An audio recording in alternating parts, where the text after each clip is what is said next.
Even before I moved there, New York was always a special place to me. It's so cliche, but I always felt alive from the moment I set foot in it. I spent years visiting, spending time with friends and loved ones who lived there, strolling random streets in Queens and Brooklyn that I would probably never be able to find my way back to on my own, ending up at random dive bars, going to the beach, waking up a bit hungover and grabbing coffee and a bagel, queuing up with bleary eyed New Yorkers doing the same, people watching in the park, hearing the cacophony of horns and the incessant din of the city.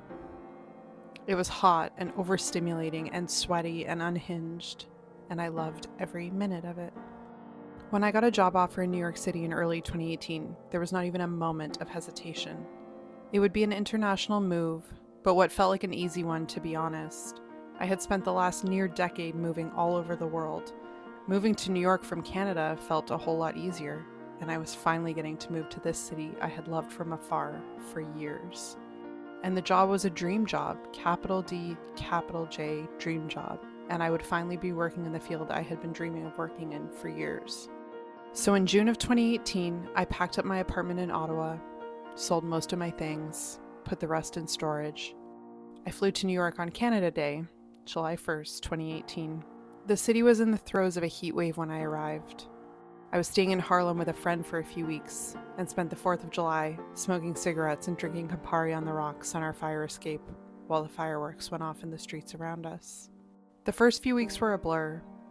I would soon move to Brooklyn, and eventually I would call many different neighborhoods in Brooklyn my home. Something about being in New York felt right. It felt like it fit.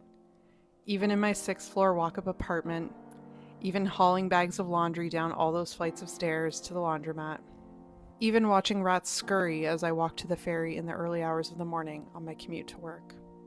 It only got better. I loved my work, I made friends, I dated, I explored.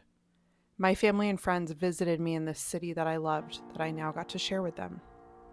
Soon enough, I fell in love. We explored the city together, Broadway shows and museums, meeting up with our friends for cocktails after work, dive bars in the East Village, grabbing coffee and strolling through Prospect Park on slow weekend mornings. Him picking me up from work in the financial district, and we would walk along the waterfront in Battery Park, looking out over the Statue of Liberty and the throngs of tourists pouring off the ferry boats. New York City felt like it held my whole world in its hands.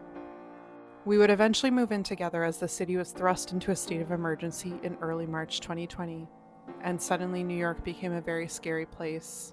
The once bustling streets of the financial district would soon thin out.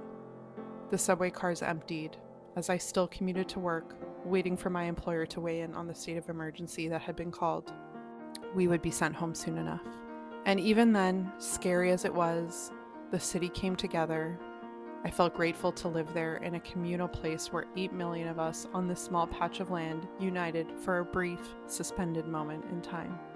2020 was hard for many reasons. Through it all, I tried to hold on to my love for the city.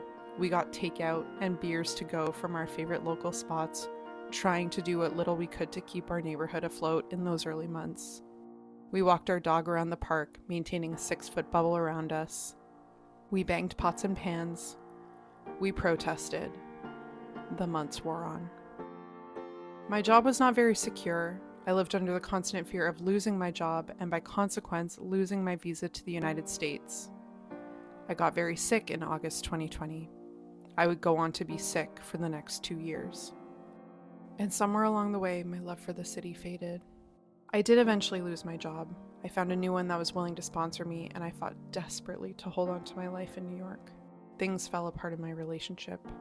I tried to hold on to that too. Soon, I was sick, working in a job I wasn't passionate about, and apartment hunting for my own place in Brooklyn. Somewhere in between renting zip cars and shuttling my belongings across the borough to my new empty apartment, between tearfully saying goodbye to our 2 cats, knowing we would never see them again, and mourning the end of my engagement.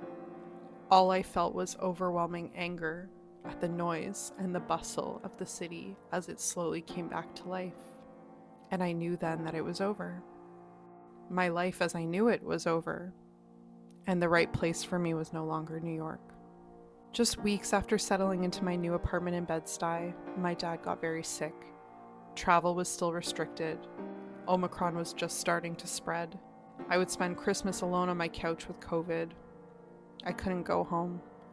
And suddenly, all I longed for was to be home, just to be a couple hundred miles north. And I knew it was time to leave. Toronto was a city I felt like I'd never actually lived in. I grew up in the suburbs of the city and left at 17. I never lived there as an adult. It was a strange homecoming, and the city somehow felt foreign to me.